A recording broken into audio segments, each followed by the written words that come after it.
penyimpan emas biasa ni banyaklah emas dia. Maksudnya dia sangat konsisten. Lepas tu kita memang ada aim. Nampak? Puan join circle saya daripada sebelum ni baru berapa gram, tiba-tiba tak sangka ada berapa puluh gram, betul? Itulah dia. Itu penyimpan emas biasa.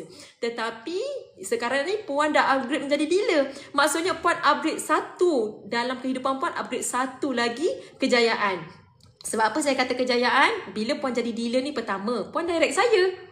Kan? Puan direct saya. Maksudnya saya tak akan biarkan puan terkapai-kapai.